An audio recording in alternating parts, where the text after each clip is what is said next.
2014, Andrés Manuel López Obrador, or AMLO, announced the creation of his political party of doom called Morena. This left-wing party emphasized that socialism and populism are the structures of government needed in the future of the democratic United Mexican States. Now, in Mexico's 2018 presidential election, AMLO has been postulated to represent and lead one of the biggest countries in Latin America. But how will he be able to achieve this victory? And why are people supporting these philosophies now more than ever? On April 22nd, 2018, the first presidential debate took place in Mexico City, where 5 candidates from 5 different political parties were to answer general questions from the public as well as explain their propositions and hopes for Mexico in the upcoming years. In this debate, people were able to realize how relentless, corrupt, and unqualified Obrador truly is, since his view of a better future includes amnesty and sympathy for all criminals, instituting socialism, decentralizing the federal government, and banning any form of racial discrimination to foreign immigrants that illegally enter Mexico. Obrador argued that if he were to become president, he would fight the privileged and corrupt elites of Mexico. Even though his entire political party is known for economic fraud as well as for bribing senators, mayors, and other political representatives in order to boost his chances to gain the presidency. This incompetent candidate shares a similar socialist and Marxist points of view as Venezuelan ex-president Hugo Chavez, which would rapidly transform Mexico into the second Venezuela of Latin America. As Obrador states, violence in Mexico has its origins in the lack of development and corruption, which exemplifies the main reason for his current political success in this presidential race, criminalizing poverty.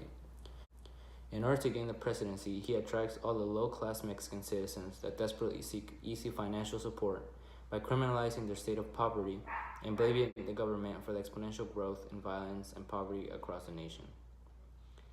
According to Christopher Woody, author of Business Insider, in 2017, Mexico's poverty rate has decreased slightly from 45.3% to 43.6%, clearly illustrating that there has been a slight economic shift within the infrastructure.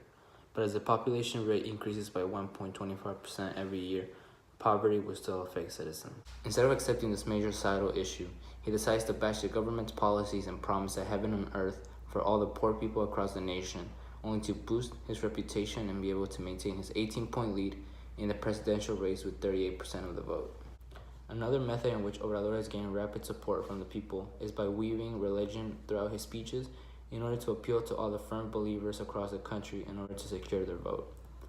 AMLO constantly bashes the country government's image and accomplishments by reiterating that a righteous man knows the right of the poor, a wicked man does not understand such knowledge. Ever since Obrador began his political career as a state leader in 1976, he has been strictly linked with the financial support from cartels and narcos that reside throughout the 32 Mexican states. This connection has allowed narco-traffickers to operate quietly under the radar and be protected by politicians, police, and military organizations, while in exchange, these kingpins will lower their crime rate.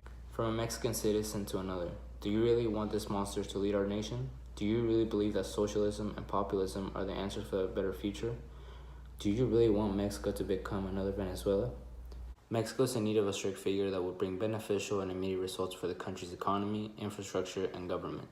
In this election, be sure you vote for someone who is adequate, transparent, honest, and passionate about leading Mexico and not try to ruin it with ostentatious propositions. May God bring us prosperous times in these upcoming years with the next president, and Viva Mexico!